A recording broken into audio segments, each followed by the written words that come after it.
بسم الله الرحمن الرحيم. الذين يمشون على الأرض هونا وإذا خاطبهم الجاهلون قالوا سلاما والذين يبيتون لربهم سجدا وقياما. السلام عليكم ورحمة الله وبركاته. إن الحمد لله نحمده ونستعينه ونستغفره ونعوذ بالله من شرور أنفسنا ومن سيئات أعمالنا من يهده الله فلا مضل له ومن يضلله فلا هادي له وأشهد أن لا إله إلا الله وحده لا شريك له وأشهد أن محمدا عبده ورسوله. يا أيها الذين آمنوا اتقوا الله حق تقاته ولا تموتن إلا وأنتم مسلمون.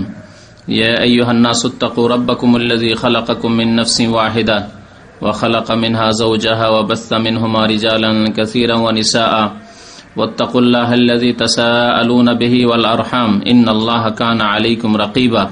يا أيها الذين آمنوا اتقوا الله وقولوا قولا سديدا يصلح لكم أعمالكم ويغفر لكم ذنوبكم ومن يطع الله ورسوله فقد فاز فوزا عظيما. أما بعد فإن أصدق الحديث كتاب الله وخير الهدي هدي محمد صلى الله عليه وسلم وشر الأمور محدثاتها وكل محدثة بدعة وكل بدعة ضلالة وكل ضلالة في النار.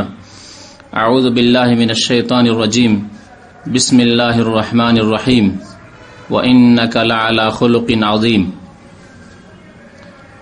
وقال رسول الله صلى الله عليه وسلم بعثت لأتمم مكارم الأخلاق. সম্মানিত ভাতৃমণ্ডলী, মহান আল্লাহ রাব্বুল আলামিনের সমস্ত প্রশংসা, যে আল্লাহ রাব্বুল আলামিন ভালো কথার আদেশ দান করেন, ভালো কাজকে পছন্দ করেন। দরুদ ও সালাম নাজিল হোক নবী মুহাম্মদুর রাসূলুল্লাহ সাল্লাল্লাহু আলাইহি সাল্লামের প্রতি, যাকে আল্লাহ রাব্বুল আলামিন মহান চরিত্রের অধিকারী বানিয়েছিলেন। আল্লাহুম্মা সাল্লি আলাইহি আল্লাহুম্মা বারিক আলাইহি। আজকে সফর মাস 1428 হিজরি, দ্বিতীয় তারিখ। আজকে আপনাদের সামনে আলোচনা করব মুসলিমদের চরিত্র সম্পর্কে। মুসলিমের চরিত্র, আখলাক, ব্যবহার কেমন হওয়া উচিত। এমন একটি দিক, যে দিকটি অত্যন্ত গুরুত্বপূর্ণ দিক মানুষের জীবনে। যেমন মানুষের ইবাদত সুন্দর হইতে হবে, তেমনি মুআমেলাত, আখলাক, চরিত্র, ব্যবহারও সুন্দর হইতে হবে। তাহলে একজন মানুষ কামেল, পূর্ণাঙ্গ মুমিন, মুসলিম হতে পারবে। অনেক মানুষ রয়েছে যার ইবাদতের দিক সুন্দর, নামাজ, রোজা, হজ, যাকাত, এই ধরনের ইবাদত বন্দেগীতে বেশ ভালো, কিন্তু দেখা যায় যে ব্যবহার চরিত্র ভালো নয়, আচার আচরণ ভালো নয়। এই একটি বড় ত্রুটি। যেমন এর চাইতে বড় ত্রুটি হচ্ছে যে কিছু লোক আছে যাদের ব্যবহার চরিত্র বেশ ভালো, মানুষের সাথে আদান প্রদান, চলাফেরার ক্ষেত্রে, আচার আচরণের ক্ষেত্রে বেশ ভালো, কিন্তু ইবাদত বন্দেগী নেই, নেই নামাজ, নেই আল্লাহর ভয়, নেই পরকাল সম্পর্কে চিন্তা। এ আরো বড় অভাব। মুসলিমকে দুইটি ক্ষেত্রে ব্যালেন্স রাখতে হবে। মুসলিম হবে পূর্ণাঙ্গ মুসলিম। আল্লাহ রাব্বুল আলামিন ইরশাদ করেছেন, ইয়া আইয়ুহাল্লাযীনা আমানু দুখুলু ফিস-সিলমি কাফা। হে ঈমানদার মানুষেরা, তোমরা ইসলামে পূর্ণাঙ্গ রূপে প্রবেশ করো। উদখুলু ফিস-সিলম, ইসলামে প্রবেশ করো, কাফা, পুরোপুরি ভাবে। ইসলামে যদি পুরোপুরি প্রবেশ করতে হয়, পূর্ণাঙ্গ মুসলিম হতে হয়, তাহলে ইবাদত বন্দেগীতে যেমন মুসলিম হইতে হবে, পাকা মুসলিম হইতে হবে, তেমনি আখলাক, চরিত্র, আচার আচরণেও পাকা মুসলিম হইতে হবে। কারণ আল্লাহ রাব্বুল আলামিনের বিধান যেমন আল্লাহর হকের ক্ষেত্রে, তেমন মানুষের হকের ক্ষেত্রে। আর মানুষের আচার আচরণ, ব্যবহারের সম্পর্ক অধিকাংশ ক্ষেত্রেই মানুষের সাথে, আচার আচরণের ক্ষেত্রে, মুআমালাতের ক্ষেত্রে, আদান প্রদান, লেনদেনের ক্ষেত্রে। প্রিয় নবী মুহাম্মদ রাসূলুল্লাহ সাল্লাল্লাহু আলাইহি ওয়াসাল্লাম, আমরা সবাই জানি, তিনি মানব জাতির জন্য উত্তম আদর্শ, বরং একমাত্র আদর্শ তিনি। লাকাদ কানা লাকুম ফি রাসূলিল্লাহি উসওয়াতুন হাসানাহ। আল্লাহ রাব্বুল আলামিন ইরশাদ করেছেন, হে মানব, তোমাদের জন্য রাসূলুল্লাহ সাল্লাল্লাহু আলাইহি সাল্লামের জীবন রয়েছে উত্তম আদর্শ। উত্তম আদর্শ যেমন তিনি ইবাদত বন্দেগীর ক্ষেত্রে, আল্লাহর ভয় ভীতির ক্ষেত্রে, তেমনি উত্তম আদর্শ আখলাক, চরিত্র, ব্যবহার, আচার আচরণের ক্ষেত্রে। তাই মহান আল্লাহ রাব্বুল আলামিন তার সম্পর্কে ইরশাদ করেছেন সূরা কালামে প্রথম দিকে আয়াত নম্বর 4-এ, ওয়া ইন্নাকা লাআলা খুলুকিন আযীম। হে নবী মুহাম্মদ সাল্লাল্লাহু আলাইহি সাল্লাম, নিশ্চয় আপনি মহান চরিত্রের অধিকারী। লাআলা খুলুক চরিত্র, আযীম মহান, শুধু চরিত্রের অধিকারী নয়, উত্তম চরিত্রের অধিকারী আপনি হে মুহাম্মদ সাল্লাল্লাহু আলাইহি ওয়াসাল্লাম। আল্লাহ রাব্বুল আলামিন নবী করিম সাল্লাল্লাহু আলাইহি সাল্লামকে সম্বোধন করে ইরশাদ করেছেন, প্রিয় নবী মুহাম্মদুর রাসূলুল্লাহ সাল্লাল্লাহু আলাইহি সাল্লাম মানব জাতির কল্যাণের জন্য প্রেরিত হয়েছেন, রাসূল হয়ে এসেছেন মানব জাতির কল্যাণের জন্য। আমা আরসালনাকা ইল্লা রাহমাতাল লিল আলামিন, বিশ্বজাহানের জন্য রহমত স্বরূপ হে নবী আপনাকে রাসূল করে প্রেরণ করেছি। তার রিসালাত সম্পর্কে, তার পৃথিবীতে আগমন সম্পর্কে প্রিয় নবী মুহাম্মদ রাসূলুল্লাহ সাল্লাল্লাহু আলাইহি সাল্লাম তার হাদিসে স্বয়ং বলছেন, বয়স্তু, আমাকে পাঠানো হয়েছে, আমাকে রাসূল করে নবী করে প্রেরণ করা হয়েছে, লিউতাম্মিমা মাকারিমাল আখলাক, উত্তম চরিত্রকে পূর্ণতা দান করার উদ্দেশ্যে। এই হাদিসটি রয়েছে ইমাম বুখারী রাহমাতুল্লাহ আলাইহির একটি প্রসিদ্ধ কিতাব সহিহ বুখারী ছাড়া আল আদাবুল মুফরাদে। আরেকটি কিতাবে রয়েছে মুসনাদ আহমদে, বুইসতু লিউতাম্মিমা সালিহাল আখলাক, আমাকে প্রেরণ করা হয়েছে ভালো চরিত্রকে পূর্ণতা দান করার জন্য। যে ভালো চরিত্র কাকে বলে, ভালো চরিত্র কেমন হয়, শুধু শুনে শুনে নয়, বরং বাস্তবে দেখে প্র্যাকটিক্যালে যে কেমন চরিত্রের মানুষ হতে পারে, শুধু শুনেই থাকলাম যে এইরকম হয়, এইরকম হয়, ভালো চরিত্র এইরকম হয়, ভালো চরিত্রের লোক এইরকম হয়, এগুলো হচ্ছে শোনা কথা। শোনা কথা বা যাকে বলা হয় থিওরিক্যাল কথা, হ্যাঁ, প্র্যাকটিক্যাল নয়। আল্লাহ রাব্বুল আলামিন রাসূলুল্লাহ সাল্লাল্লাহু আলাইহি সাল্লামকে রাসূল করে প্রেরণ করে উত্তম চরিত্রের, মহান চরিত্রের অধিকারী করে পাঠিয়ে এই মহান চরিত্রকে পূর্ণতা দান করেছেন। যে মহান চরিত্র কেমন করে হয়, ভালো আচার আচরণ কেমন করে হয়, পূর্ণাঙ্গ ভালো আচার আচরণ, তার বাস্তব রূপ ছিলেন প্রিয় নবী মুহাম্মদুর রাসূলুল্লাহ সাল্লাল্লাহু আলাইহি সাল্লাম। তিনি বাস্তবে দেখিয়ে দিয়েছেন যে মহৎ চরিত্রের অধিকারী কেমন করে হওয়া যায়। তাই তাকে অনুসরণ করতে হবে, যেমন ইবাদত বন্দেগীর ক্ষেত্রে তেমন অনুসরণ করতে হবে তার আখলাক, চরিত্র, চাল চলন, চলাফেরা, মানুষের সাথে কথাবার্তা, আদান প্রদান, বিভিন্ন ক্ষেত্রে। এই চরিত্র সম্পর্কে আলোচনা করব যে মুসলিমদের চরিত্র কেমন হওয়া উচিত। এই সম্পর্কে পড়াশোনা করে দেখা গেল যে একজন মানুষকে চরিত্রবান যদি হতে হয় তো বেশ কিছু গুণের প্রয়োজন রয়েছে, বেশ কিছু ভালো গুণের প্রয়োজন রয়েছে।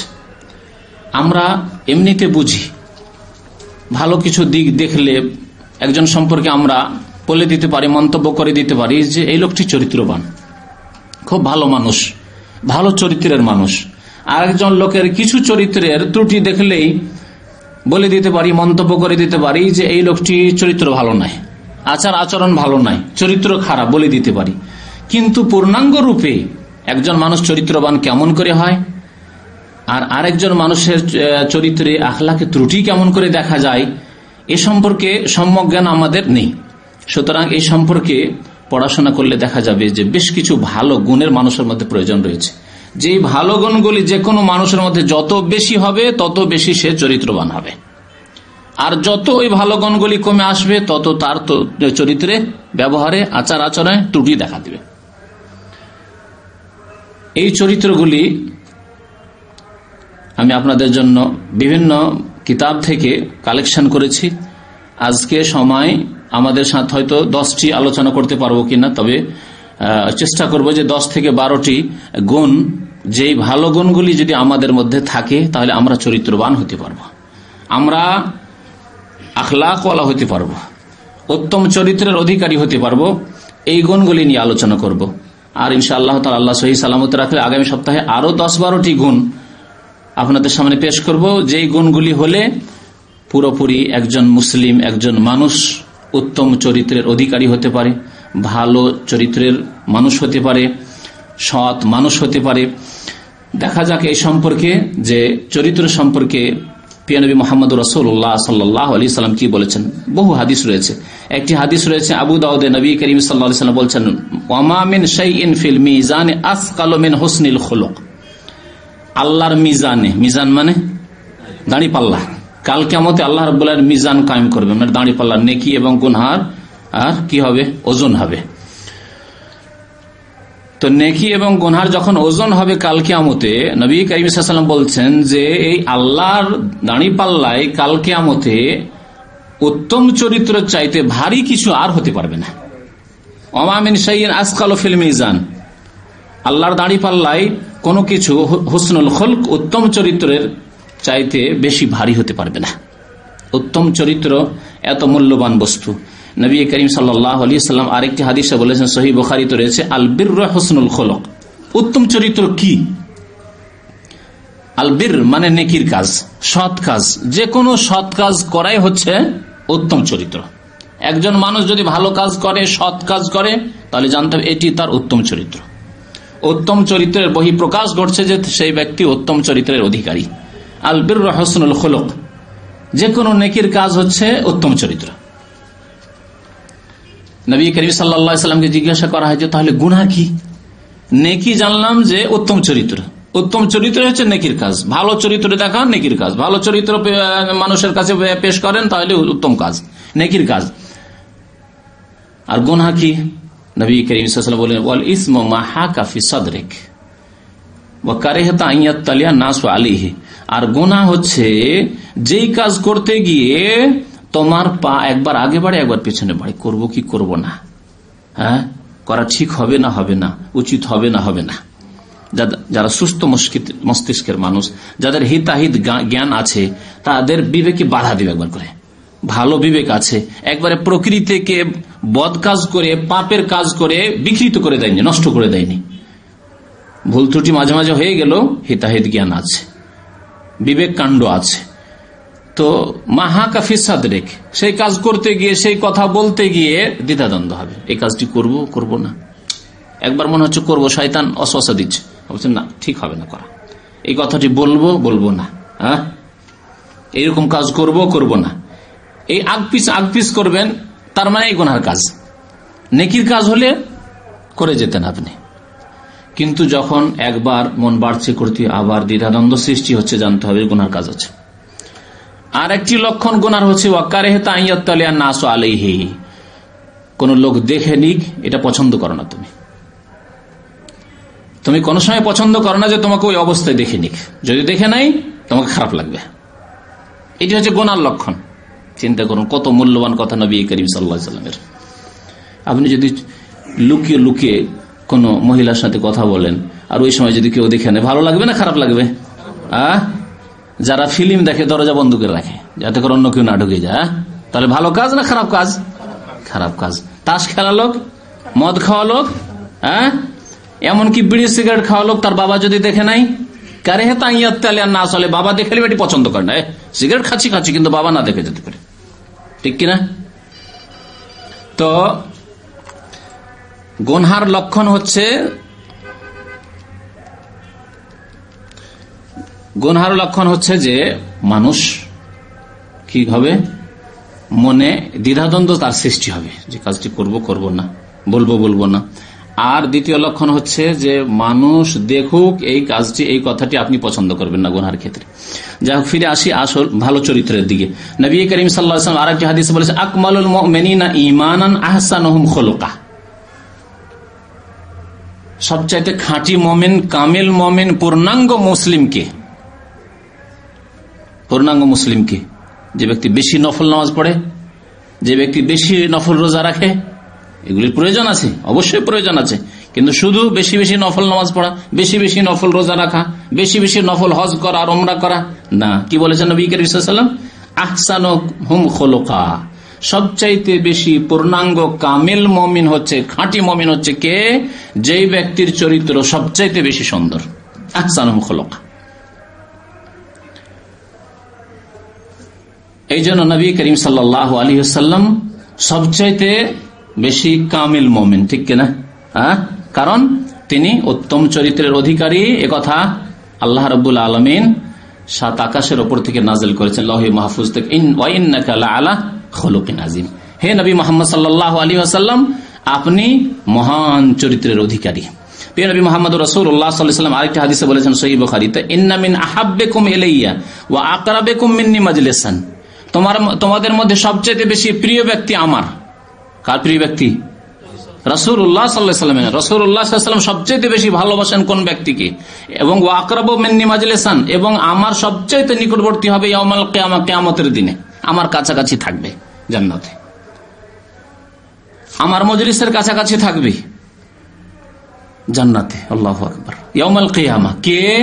আহাসানুকুম আখলাকা, যেই ব্যক্তির চরিত্র সবচেয়ে বেশি ভালো, যার চরিত্র যত বেশি ভালো তত বেশি নবী করিম সাল্লাল্লাহু আলাইহি সাল্লামের নিকটবর্তী হবে কাল কিয়ামতে, আর তত বেশি প্রিয় পাত্র হবে সেই ব্যক্তি প্রিয় নবী মুহাম্মদুর রাসূলুল্লাহ সাল্লাল্লাহু আলাইহি সাল্লামের কাছে।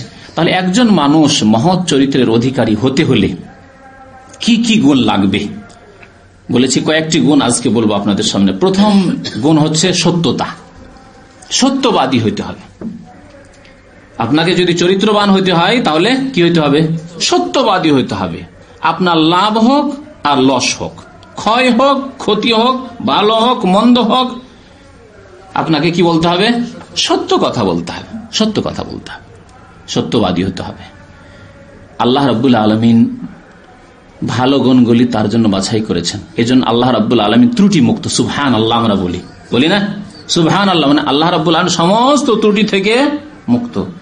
ওমান আসদাকু মিনাল্লাহি হাদিসা, আল্লাহ রাব্বুল আলামিন কোরআনে কারীমে বলছেন আল্লাহর চাইতে সত্য কথা আর কে বলতে পারে? আল্লাহু আকবার।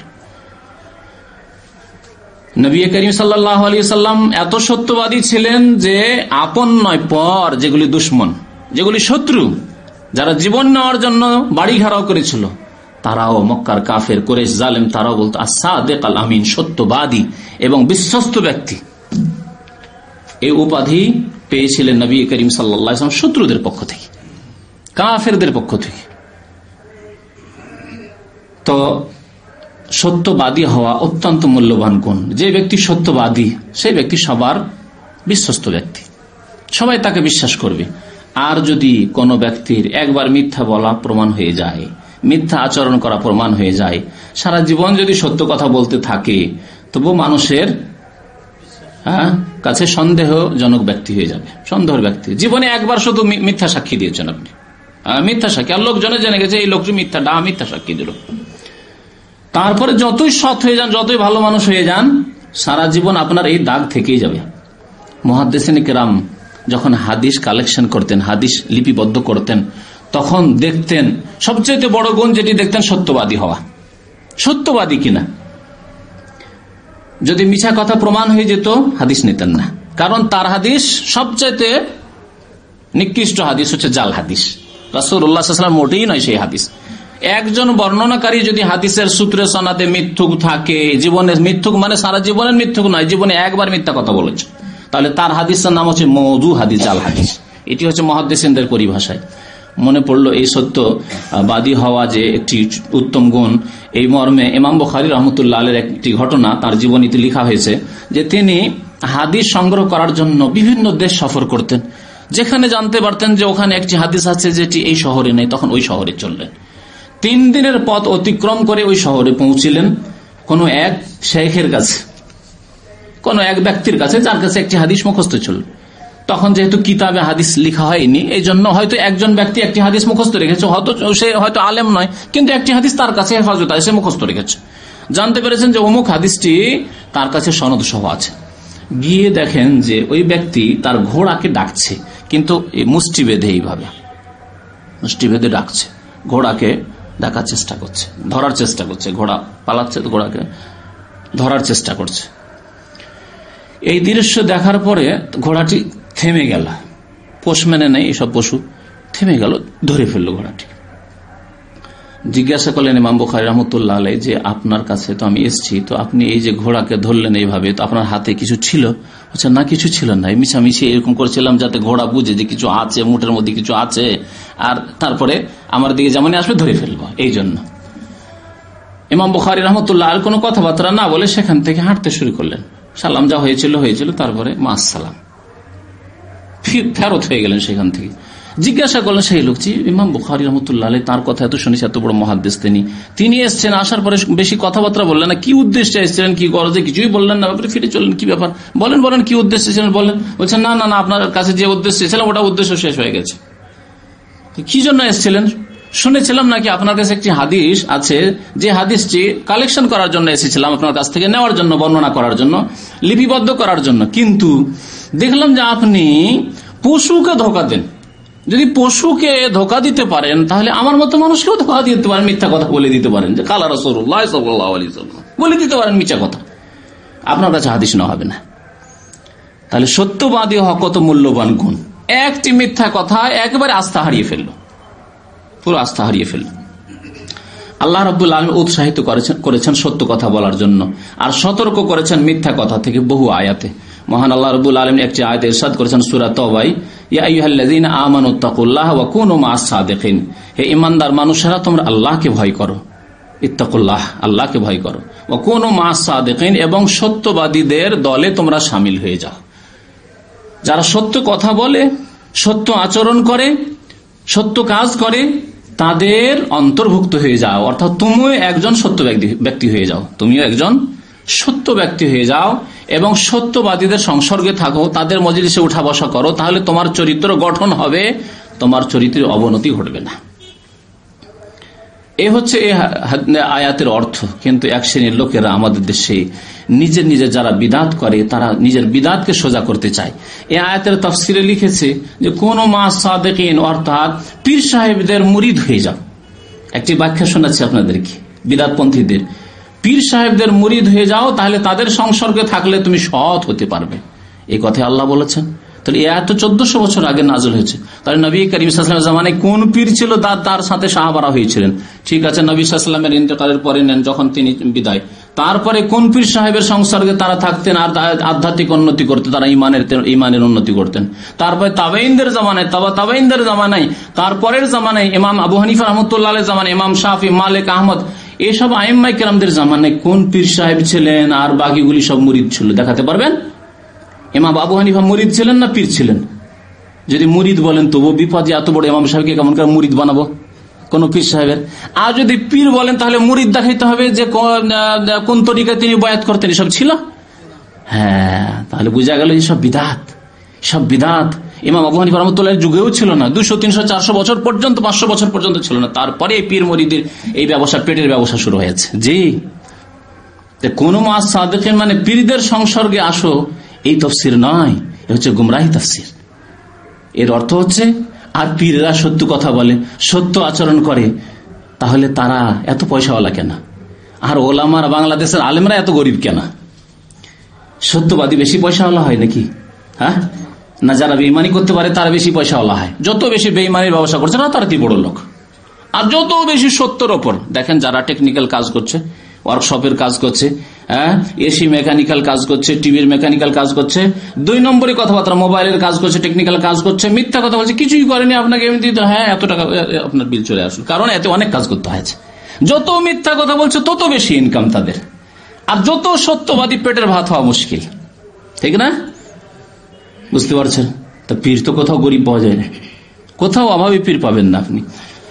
তো আল্লাহ রাব্বুল আলামিন সত্যবাদীদের সাথে হতে বলেছেন, অর্থাৎ নিজেকে সত্যবাদী হতে বলেছেন, নিজে সৎ এবং সত্যবাদী হতে বলেছেন। আল্লাহ রাব্বুল আলামিন মুমিন, মুসলিম যারা সত্যবাদী, ইন্নাল মুসলিমিনা ওয়াল মুসলিমাতি ওয়াল মুমিনিনা ওয়াল মুমিনাতি ওয়াল কানিতিনা ওয়াল কানিতাতি, এই করে আল্লাহ বলেছেন ওয়াস সাদিকিনা ওয়াস সাদিকাত, সত্যবাদী পুরুষ এবং সত্যবাদী নারী, ওয়াল খাশিঈনা ওয়াল খাশিয়াত, তারপরে আল্লাহ বলছেন ওয়াল হাফিজিনা ফুরুজাহুম ওয়াল হাফিজাত ওয়াজ যাকিরিনা আল্লাহ কাসীরান ওয়াজ যাকির আ'আদাল্লাহু লাহুম মাগফিরাতান ওয়া আজরান আযীমা। আল্লাহ রাব্বুল আলামিন এদের জন্য কি করেছেন? সময়ের স্বল্পতার জন্য আয়াত খুব বড়, আসল যে স্থানটি সেটি বললাম, যে সত্যবাদী পুরুষ এবং সত্যবাদী নারী, এদের জন্য আল্লাহ রাব্বুল আলামিন কি পুরস্কার রেখেছেন? আ'আদাল্লাহু লাহুম মাগফিরা, আল্লাহ তাদের জন্য মহা মার্জনা রেখেছেন, মার্জনা, আল্লাহ মাফ করে দেবেন তাদেরকে, সত্যবাদীদেরকে আল্লাহ মাফ করে দেবেন।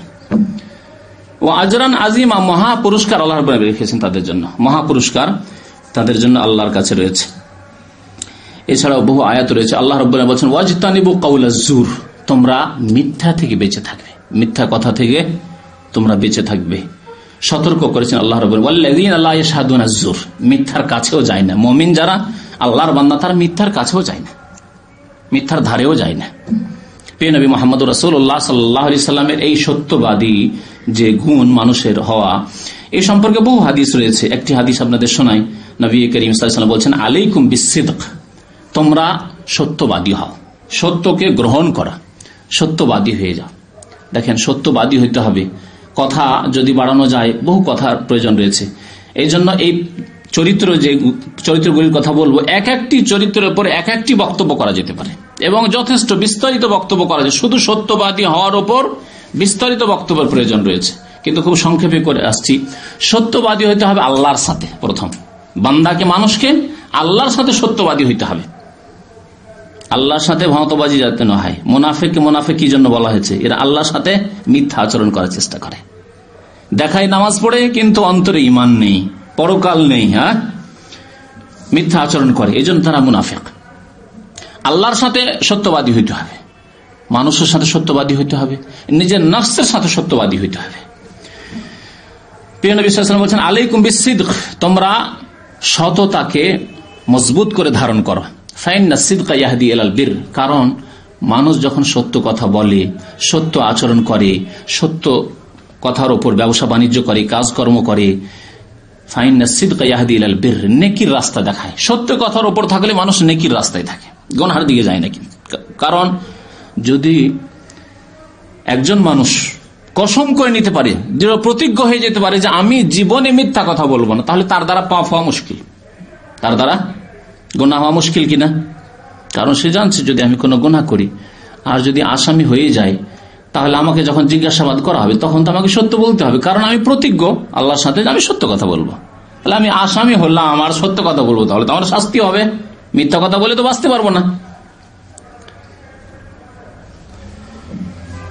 ফাইন্না সিদকা ইয়াহদি ইলাল বির, তাহলে সত্য কথা বললে মানুষ নেকির পথের উপর থাকে, নেকির পথ দেখায়, সৎ পথ দেখায়, এই সত্যের ওপর জীবন যাপন করা। ওয়া ইন্নাল বিররা ইয়াহদি ইলাল জান্নাহ, আর মানুষ নেকির ওপর থাকলে, সততার ওপর থাকলে জান্নাতের পথ পেতে পারে। ইয়াহদি ইলাল জান্নাহ। ওয়া ইয়াকুম আল কাযিব, নবী সাল্লাল্লাহু আলাইহি ওয়াসাল্লাম বলেছেন ওয়া ইয়াকুম আল কাযিব, তোমরা মিথ্যা থেকে নিজেকে বাঁচিয়ে রাখবে, সতর্ক রাখবে। ফাইনাল কাযিবা ইয়াহদি ইলাল ফুজুর, কারণ মিথ্যা কথা বললে মানুষের দ্বারা অপরাহ পাপ হতে পারে, ফাসিকি কাজ, অপরাধের কাজ হতে পারে। কারণ ও তো জানছে যে আমি তো মিথ্যা কথা অনেক বলতে পারি, তো অপরাধ করে দেবো, বলবে না আমি করিনি, চুরি করে নেবো, বলে আমি করিনি, মিথ্যা কসম করে নেবো, হ্যাঁ, মিথ্যা সাক্ষী দিয়ে দেবো, ইত্যাদি ইত্যাদি। তো যেই ব্যক্তি মিথ্যা বলতে পারবে তার দ্বারা যে কোনো পাপ হবে, এবং একটি পাপকে, একটি অন্যায়কে ঢাকার জন্য বহু মিথ্যা কথা তাকে বলতে হবে। মানুষ যখন মিথ্যা কথা বলতে লাগে তখন একটি মিথ্যায় তার কাজকর্ম সীমিত থাকে না। দেখবেন ওই একটি মিথ্যা বলে দেখছি যে না, বাঁচা যাবে না, ওই একটি মিথ্যাকে ঠিক সাব্যস্ত রাখার জন্য আরো মিথ্যা বলতে হবে, আরো মিথ্যা, এক মিথ্যা আরেক মিথ্যার দিকে টেনে নিয়ে আসবে, তখন বারবার মিথ্যা কথা বলতে হবে। ওয়া ইয়াকুমুল কাযিব ফাইনাল কাযিবা ইয়াহদি ইলাল ফুজুর ওয়া ইন্নাল ফুজুরা ইয়াহদি ইলান নার। আর যারা এই রকমের মিথ্যাচরণ করে, পাপ করে, তারা কোথায় যাবে? ইয়াহদি ইলান নার, জাহান্নামের পথে যাবে। ওমা যালার রাজুলু ইয়াসদুক ওয়া ইয়াতাহাররা সিদক, যে ব্যক্তি সত্যবাদী আর সত্য কথা বলে, সর্বদাই যখন সত্য কথা বলে, তখন আল্লাহ রাব্বুল আলামিন দরবারে হাত্তা ইউকতাবা ইনদাল্লাহি সিদ্দিকা, আল্লাহর খাতায়, আমল নামায় তাকে সিদ্দিক লিখে দেওয়া হয়। আপনারা জানেন যে আবু বকর রাদিয়াল্লাহু তাআলা আনহু প্রথম খলিফাকে কি উপাধি দিয়েছেন নবী করিম সাল্লাল্লাহু আলাইহি ওয়াসাল্লাম? সিদ্দিক। কারণ আল্লাহর সাথে সবচেয়ে বেশি সততার প্রমাণ তিনি পেশ করেছিলেন, রাসূলুল্লাহ সাল্লাল্লাহু আলাইহি ওয়াসাল্লামের সাথে সততার সবচেয়ে বেশি বড় প্রমাণ তিনি পেশ করেছিলেন, মানুষের সাথে সততার প্রমাণ তিনি পেশ করেছিলেন। নবী করিম সাল্লাল্লাহু আলাইহি ওয়াসাল্লাম তাকে সিদ্দিক উপাধি, মানে মহাসত্য ব্যক্তি, মহান সত্য ব্যক্তি, তিনি সত্যবাদী। তো আল্লাহর দরবারে সিদ্দিক লেখা হয় যখন মানুষ সর্বদা সত্য কথা বলে। আর ওমা যালার রাজুলু ইয়াকযিবু ওয়া ইয়াতাহাররাল কাযিব, আর কিছু লোক আছে বারবার মিথ্যা কথা বলতে থাকে, যেখানে সেখানে মিথ্যা কথা বলতে থাকে, তখন আল্লাহ রাব্বুল আলামিন কি করেন, হাত্তা ইউকতাবা ইনদাল্লাহি সিদ্দিক কাযাবা, আল্লাহর খাতায় আমলনামায় তাকে কাযাব মিথ্যুক লিখে দেওয়া হয়, যে এই লোক মিথ্যুক জাহান্নামের পথে, এবং তার আমলনামাতে কাযাব মিথ্যুক লিখে দেওয়া হয়। আল্লাহ রাব্বুল আলামিন তাদের জন্য জাহান্নামের কথা বলে, ওয়াইলুন ইয়াউমাইযিল লিল মুকাজ্জিবিন ওয়া মান আযলামু মিম্মান ইফতারা আলাল্লাহি কাযিবা, যারা আল্লাহ সম্পর্কে মিথ্যা কথা বলে, মিথ্যা কথা বলতে পারে, মিথ্যা আচরণ করে, তাদের চাইতে বড় জালেম আর কি আছে। আর যারা মিথ্যা আচরণকারী, মিথ্যা প্রতিপন্নকারী, তাদের জন্য ওয়াইল নামক জাহান্নাম রয়েছে, আল্লাহ কোরআনে কারীমে ইরশাদ করেছেন। প্রিয় নবী মুহাম্মদুর রাসূলুল্লাহ সাল্লাল্লাহু আলাইহি ওয়াসাল্লাম যখন হীরা পাহাড়ের গুহা থেকে প্রথম জিবরাইল আলাইহিস সালামের সাথে সাক্ষাৎ হলো, আর ভয়ে ভীত হয়ে কম্পিত অবস্থায় খাদিজা রাদিয়াল্লাহু তাআলা আনহার বাড়িতে পৌঁছলেন, আর গিয়ে খাদিজা রাদিয়াল্লাহু তাআলা আনহাকে ঘটনা বললেন যে লাকাদ খাশিতু আলা নাফসি, আমি মনে হয় বাঁচব না। এত ভয় পেয়েছেন তিনি, জীবনের প্রথম ফেরেশতার সাথে সামনাসামনি হওয়া, আর ফেরেশতা চেপে ধরেছেন, অবাক আশ্চর্য অবস্থা, এত ভয়ে ভীত আর কম্পিত, লাকাদ খাশিতু আলা নাফসি, আমি বাঁচব না মনে। তখন খাদিজা রাদিয়াল্লাহু তাআলা আনহা নবী করিম সাল্লাল্লাহু আলাইহি ওয়াসাল্লাম সম্পর্কে কি বলেছিলেন জানেন? ওয়াল্লাহি, আল্লাহর কসম করে বলছি, লা ইউখজিকাল্লাহু আবাদা, আপনাকে আল্লাহ রাব্বুল আলামিন অপদস্থ করবেন না, লাঞ্ছিত করবেন না, আল্লাহ আপনাকে অপমান করবেন না, লাঞ্ছিত করবেন না, অপদস্থ করবেন না। কারণ কয়েকটি কারণ বর্ণনা করেছিলেন খাদিজা রাদিয়াল্লাহু তাআলা আনহা, তার মধ্যে একটি বলছে ইন্নাকা তাসদুকুল হাদিস, কারণ আপনি সত্যবাদী, সত্য কথা ছাড়া জীবনে মিথ্যা কথা বলেননি। সত্যবাদীকে আল্লাহ রাব্বুল আলামিন কোনদিন লাঞ্ছিত করেন না। ওয়াতাসিলুর রহম, আত্মীয়দের সাথে সুসম্পর্ক রাখেন, আর মানুষের ঋণের বোঝা উঠান, মানুষের বালা মুসিবতে বিপদ আপদে সাহায্য করেন, এই ভালো। তাকরির জায়ফে, মেহমান নওয়াজি করেন, অতিথির আপনি খাতির করেন, আপ্যায়ন করেন, এসব ভালো গুণ যাদের থাকে তাকে আল্লাহ রাব্বুল আলামিন কোনদিন লাঞ্ছিত করেন না। দ্বিতীয় গুণ, চরিত্রের গুণ। চরিত্রবান হতে হলে, সত্যবাদী হওয়ার পর দ্বিতীয় গুণ কি? দ্বিতীয় গুণ হচ্ছে পাপ মুক্ত জীবন যাপন, সংযত জীবন যাপন, যাকে বলা হচ্ছে আফাফ। আফাফ শব্দটি কোরআন এবং হাদিসে ব্যবহার হয়েছে। এর অর্থ কি? এর অর্থ হচ্ছে আল্লাহ রাব্বুল আলামিন যে মানুষকে যৌন ক্ষমতা দিয়েছে, এই ক্ষেত্রে সংযত জীবন যাপন।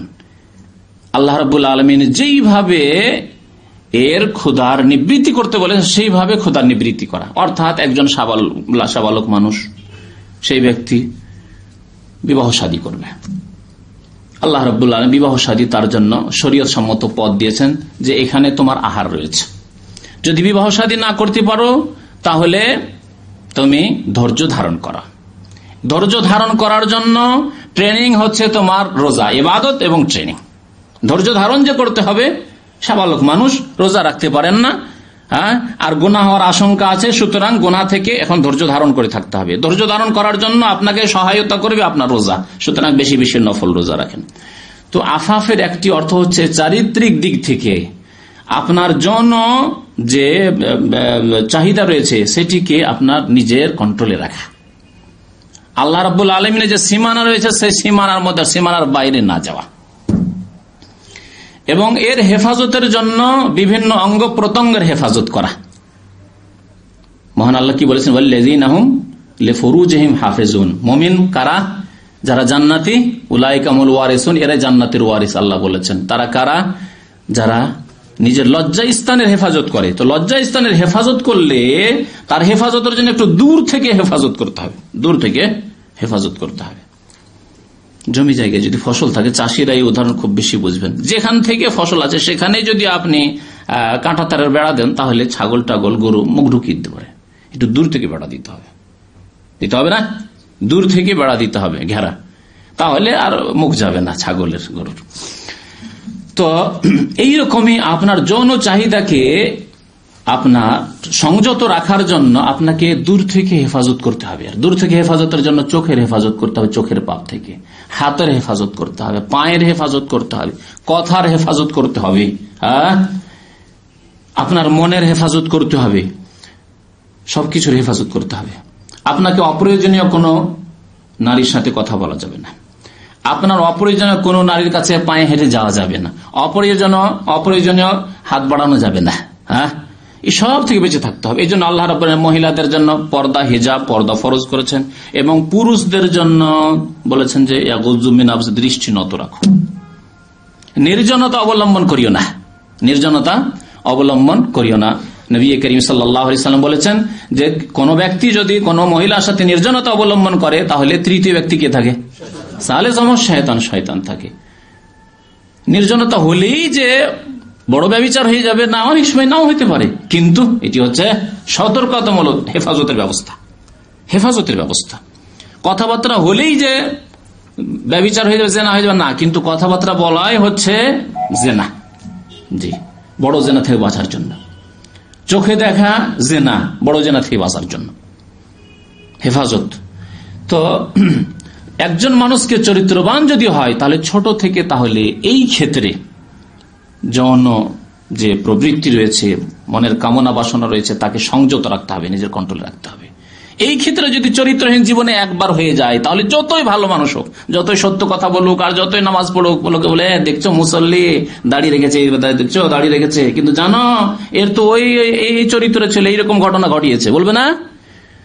তাহলে চরিত্রবান হতে পারছেন না। উসমান ইবনে আফফান রাদিয়াল্লাহু তাআলা, নবী করিম সাল্লাল্লাহু আলাইহি সাল্লামের কথা তো বলার প্রয়োজনই নেই, আছে কি কোনো প্রয়োজন? উসমান রাদিয়াল্লাহু তাআলা আনহু তিনি বলছেন, ওয়াল্লাহি আল্লাহর কসম করে বলছি, যখন তার প্রয়োজন হয়েছিল এই ভালো গুণ প্রকাশ করার, যখন জালেমরা জুলম অত্যাচার করার জন্য তার উপর এসেছিল, তখন তিনি বলেছেন, ওয়াল্লাহি আল্লাহর কসম করে বলছি, মা জানাইতু ফি জাহিলিয়াতিন ওয়ালা ইসলাম, আমি ইসলামের যুগে মুসলিম হওয়ার পরে তো জেনা করিনি, জাহিলিয়াতের যুগে যখন কাফের মুশরিক ছিলাম, মূর্তি পূজাও করতাম, তখন জীবনে জেনার কাছে যাইনি। জি, এর নাম হচ্ছে চরিত্রবান হওয়া। চরিত্রবান হয় এর নাম। চরিত্রবান হতে হলে তাহলে নিজের যৌন চাহিদাকে সংযত রাখতে হবে। চরিত্রবান হওয়া আল্লাহ রাব্বুল আলামিন একে আফাফ বলেছেন। কোরআনে কারীমে মহান আল্লাহ রাব্বুল আলামিন ইরশাদ করেছেন, ওয়াল ইয়াস্তাফিফিল লাযিনা লা ইয়াজিদুনা নিকাহান, সূরা নূরে ইরশাদ করেছেন, ওয়াল ইয়াস্তাফিফিল লাযিনা লা ইয়াজিদুনা নিকাহান, ওই লোকেরা যারা বিবাহ করতে পারে না তারা যেন গুনাহ থেকে নিজেকে বাঁচিয়ে রাখে, হাত্তা ইউগনিয়াহুমুল্লাহু মিন ফাদলিহি, যতক্ষণ পর্যন্ত আল্লাহ তাদেরকে তার অনুগ্রহে সচ্ছল না করে দেবে আর বিয়ে শাদী না করে নেবে, ততক্ষণ তাকে ধৈর্য ধারণ করে থাকতে হবে, পাপ মুক্ত জীবন যাপন করতে হবে। এই চরিত্রবান হতে হলে এইরকম পাপ মুক্ত জীবন যাপন করতে হবে। বিয়ের আগেও যদি এইরকম সংযত জীবন যাপন করতে হয় তাহলে বিয়ের পরে আল্লাহ আপনাকে নিয়ামত দিয়ে দিয়েছে, তখন যদি পদস্খলন ঘটে তাহলে আর পৃথিবীতে বেঁচে থাকার অধিকার নেই, তখন সংসার হয়ে যেতে হবে। জি, তখন আর পৃথিবীতে থাকার অধিকার নেই আপনার। আপনার রক্ত তখন ইসলামিক সরকারের জন্য হালাল হয়ে গেছে, ইসলামিক সরকারের জন্য হালাল হয়ে গেছে।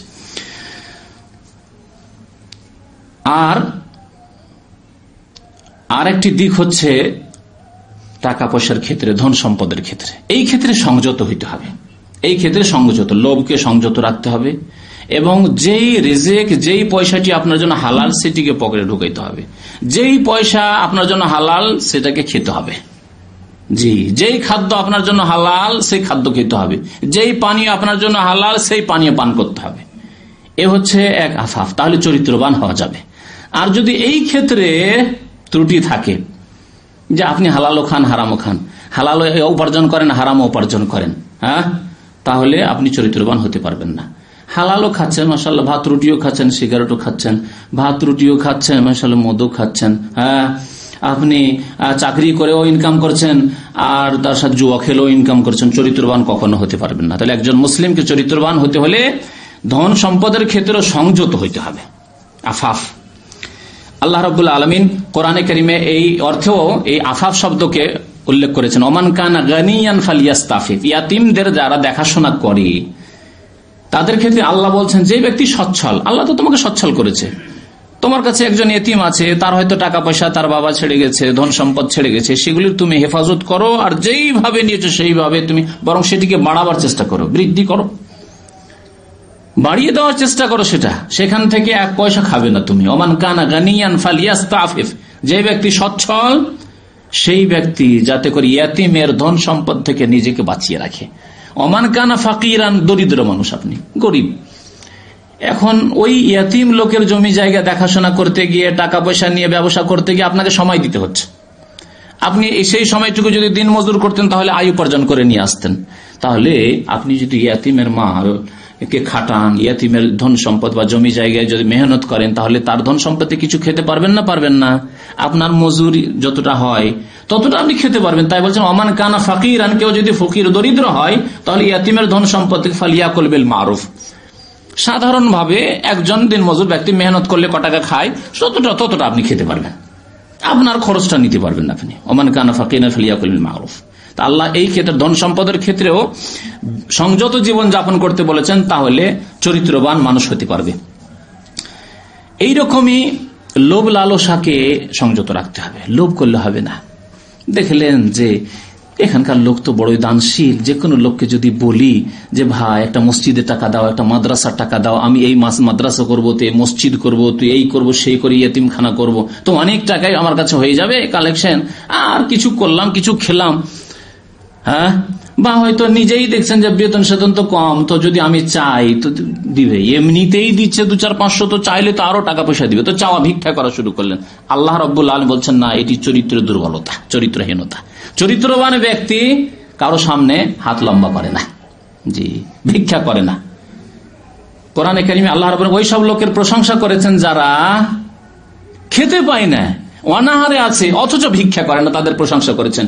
ইয়াহসাবুহুমুল জাহিলু আগনিয়া মিনাত তাআফফুফ তারিফুহুম বিসীমাহুম লা ইয়াসআলুনা আন-নাসা ইলহাফা।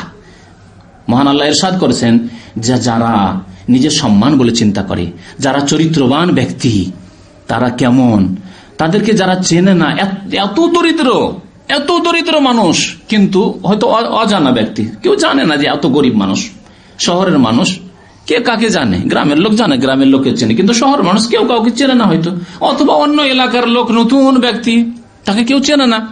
আল্লাহ বলছেন ইয়াহসাবুহুমুল জাহিলু আগনিয়া মিনাত তাআফফুফ, সেই ব্যক্তি যে ভিক্ষা করে না, মসজিদে আসে, নামাজ পড়ে, কিন্তু কারো কাছে কোনোদিন বললো না যে খেতে দাও, অথচ হয়তো সারাদিন অনাহারে আছে, দিনের পর দিন অনাহারে চলে যাচ্ছে, পকেটে একটি পয়সাও নেই, কিন্তু কখনো বলে না যে ভাই আমি খুব খিদায় আছি, আমাকে একটু খাবার ব্যবস্থা দেবেন, কোনোদিন বলে না। আমার বাড়িতে খরচ নেই ইত্যাদি কোনো কথাই বলে না। যারা চেনে না তারা মনে করে আগনিয়া, সচ্ছল ব্যক্তি, পয়সাওয়ালা ব্যক্তি আছে, না হলে কারো কাছে তো কোনোদিন চাইতে দেখি না, কারো কাছে ধার খরচ করতে দেখি না, কারো কাছে টাকা পয়সা ভিক্ষা করতে দেখি না, তাহলে পয়সাওয়ালা ব্যক্তি আছে। আগনিয়া মিনাত তাআফফুফ, এই যে ভিক্ষা করা থেকে বেঁচে থাকে, এই দেখে মানুষ ভাবে যে লোকটি সচ্ছল, পয়সাওয়ালা ব্যক্তি, ধনী ব্যক্তি। তারিফুহুম বিসীমাহুম, আল্লাহ বলছেন হে নবী, কিন্তু তার চেহারার লক্ষণ দেখলে তুমি বুঝতে পারবে যে বেচারা অনাহারে আছে। তারিফুহুম বিসীমাহুম, লক্ষণ দেখলে বুঝতে পারবে যে মুখ শুকিয়ে আছে, কয়েকদিন হয়তো অনাহারে আছে, খাওয়া দাওয়া নেই, কাপড় ফেটে আছে, ছিঁড়ে আছে, দেখলে বুঝতে পারবে। লা ইয়াসআলুনা আন-নাসা ইলহাফা, মানুষের কাছে ভিক্ষা করতে যায় না, মানুষকে জড়িয়ে ধরতে যায় না যে ভাই দিতে হবে, কেউ দিল তো আলহামদুলিল্লাহ খেয়ে নিল, না দিল তো দিন অনাহারেই পার হয়ে গেল। তাহলে বোঝা গেল যে এইরকম চরিত্রের মানুষ হইতে হবে। নিজের যৌন চাহিদাকে সংযত রাখতে হবে, ধন সম্পদ আয় উপার্জনের ক্ষেত্রে নিজেকে সংযত রাখতে হবে, আর কারো কাছে দ্বারস্থ না হয়ে নিজেকে সব সময় মনকে সচ্ছল রাখতে হবে যে আল্লাহ দাতা, আল্লাহ রাব্বুল আলামিন রিজিকের ব্যবস্থা করবেন। তৃতীয় গুণ হচ্ছে আমানত। আমানত, আমানত মানে আমানতদার, মানে বিশ্বস্ত ব্যক্তি হওয়া। তাহলে চরিত্রবান ব্যক্তির তৃতীয় গুণ হচ্ছে যে সেই ব্যক্তি বিশ্বস্ত হবে মানুষের কাছে, সবার বিশ্বাস তার উপর, যে এর কাছে যদি একটি পয়সাও থাকে হারাবে না, একটি পয়সা থাকলেও হারাবে না, আর এর কাছে যদি লাখ লাখ টাকা দিয়েও হারাবে না। একটি পয়সা হারাবে না এই জন্য বললাম যে অল্প পয়সা থাকলে অনেক সময় 1 রিয়ালের ব্যাপার, কি বা দিব, থাক, হয় না এমন যে 2-4-5 রিয়ালের ব্যাপার সেবার হয়তো আছে, ভাবলাম যে এত বন্ধু মানুষ, এর সাথে রাত দিনে চলাফেরা, আবার 5টা রিয়াল আবার দিতে যাবো ওকে, তো অনেক সময় এই জন্য হালকা অল্প মনে করে আমরা দিই না অনেক সময়। আর বেশি পয়সা হলে আবার বড় লোভ হয়ে যায় যে এত টাকার ব্যাপারে 1 লাখ টাকা ওকে দেব, এই 1 লাখ টাকা আমি একবার পেয়ে গেলে তো 10 বছরও আমি ইনকাম করতে পারবো, দৌড় নিয়ে যাই। হ্যাঁ, লোভ সামলাতে না পেরে অনেক সময় যারা বড় ধরনের বড় লোক বেশি হতে চায়, নিয়ে উদা হয়ে গেল। তো অল্প দিলেও মরবে না, আর বেশি দিলেও মরবে না, এত আমানতদার। তো চরিত্রবান মুসলিম, চরিত্রবান মানুষকে যেই ব্যক্তি আমানতদার, মানুষের আমানত রাখতে পারে। এর আগে আমানত সম্পর্কে একদিন বলতে গিয়ে বলেছিলাম যে ধন সম্পদেরও আমানত রাখতে হবে, এবং কথারও আমানত রাখতে হবে, এবং আল্লাহর দিনেরও আমানত হইতে হবে। আল্লাহর দিনকে আল্লাহ আমানত বলে, ইন্না আরাদনাল আমানাতা আলাস সামাওয়াত। তো আল্লাহর দিন পালন করা তাও আমানত, এবং মানুষের টাকা পয়সা কেউ দিলে সেটি আমানতে রাখা, যেইভাবে নিয়েছেন সেইভাবে ফিরিয়ে দেওয়া, তার চাইতে উত্তম ভাবে ফিরিয়ে দেওয়া, এটি হচ্ছে আমানত। এইরকম কেউ যদি আপনাকে বিশ্বাস করে কোনো কথা আপনাকে বলে, আর সেই কথাটি বললে হয়তো তার ক্ষতি হবে অথবা অন্য কারো ক্ষতি হতে পারে, তাহলে না বলা। জি, যতক্ষণ পর্যন্ত কারো ওই রকমের কোন মুসলিম ভাইয়ের বা কোনো ব্যক্তির ক্ষতি হওয়ার আশঙ্কা নেই, ততক্ষণ পর্যন্ত কথার আমানত রাখতে হবে, যদি কারো ক্ষতি না হয়। আল্লাহ রাব্বুল আলামিন বিশ্বস্ত ব্যক্তি আমানতদারদের প্রশংসা করেছেন। চরিত্রবান হতে হলে আমানতদার হইতে হবে। আল্লাযীনা হুম লিআমানাতিহিম ওয়া আহদিহিম রাউন। মুমিন কারা এবং জান্নাতি কারা? আল্লাহ বলছেন যারা নিজের আমানতকে রক্ষা করে, আমানত খেয়ানত করে না। নবী মুহাম্মদ রাসূলুল্লাহ সাল্লাল্লাহু আলাইহি সাল্লামকে এক সাহাবী এসে জিজ্ঞাসা করলেন, মাতা সাআতু ইয়া রাসূলুল্লাহ, কিয়ামত কখন হবে? কিয়ামত কখন হবে? নবী করিম সাল্লাল্লাহু আলাইহি সাল্লাম বললেন যে ইযা দুইয়াতিল আমানাতু ফান্তাযিরিস সাআহ, যখন আমানতকে ধ্বংস করে দেওয়া হবে, আমানতকে নষ্ট করে দেওয়া হবে। কারো কাছে আমানত রাখলেন, নষ্ট করে দেওয়া হবে। একটি প্রতিষ্ঠান খুললো ব্যাংক বলে, বা ব্যবসায় প্রতিষ্ঠান খুললো যে আসো এখন শেয়ার নাও, এই করো সেই করো। আমাদের দেশে খুব এগুলি হয়। প্রতিষ্ঠান খুললো, আর খোলার পরে কিছুদিন পরে অনেক লোকে টাকা পয়সা কালেকশন করে নিয়ে আর নেই, অফিসই নেই, সেই অফিস শেষ। আজকাল আমাদের দেশের মানুষরা হারাম ব্যবসা করতে শিখেছে, LIC করতে শিখেছে, লাইফ ইন্স্যুরেন্স, জীবন বীমা করতে। এই জীবন বীমা আমি ছোট কালে দেখেছিলাম।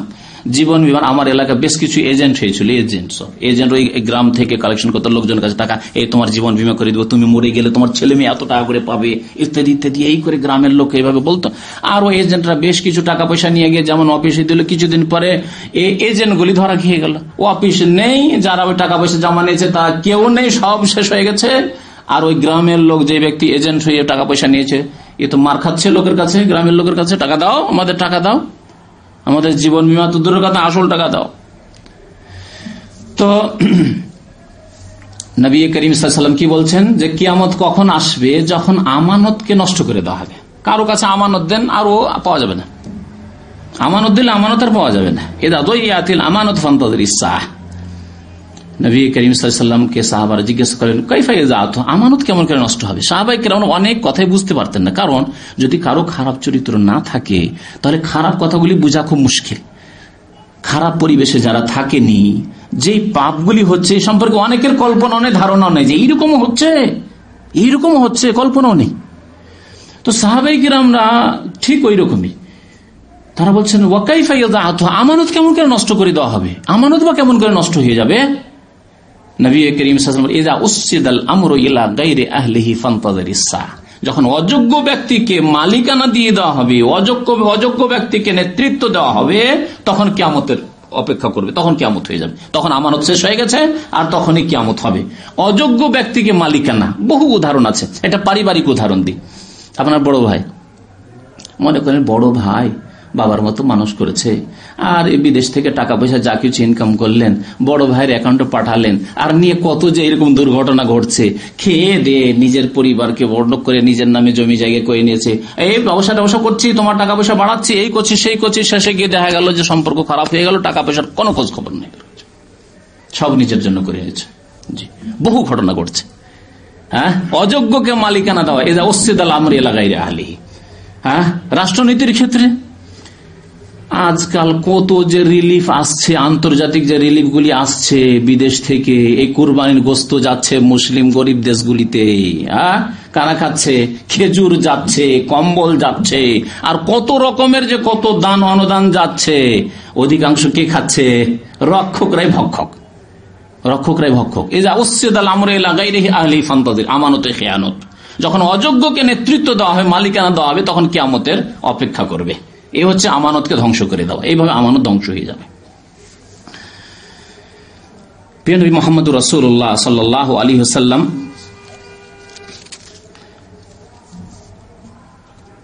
যখন মক্কাতুল মুকাররমায় ইসলামের দাওয়াতের কাজ শুরু করলেন, তখন আবু সুফিয়ান তখনও রাদিয়াল্লাহু তাআলা আনহু কাফের ছিলেন।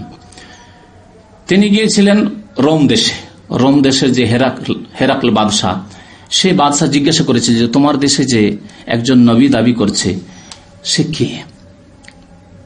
তার চরিত্র কেমন। আবু সুফিয়ানকে রেখে নবী করিম সাল্লাল্লাহু আলাইহি ওয়াসাল্লামের যে সাহাবী চিঠি নিয়ে গেছিলেন, তার সামনে এসব জিজ্ঞাসা করা হয়েছিল। তখন বলেছিলেন নবী করিম সাল্লাল্লাহু আলাইহি ওয়াসাল্লাম যে তিনি মাজা ইয়ামুরুকুম, তিনি কি আদেশ করেন। কারণ সেই বাদশাহ, সেই রাজা খ্রিস্টান ছিলেন।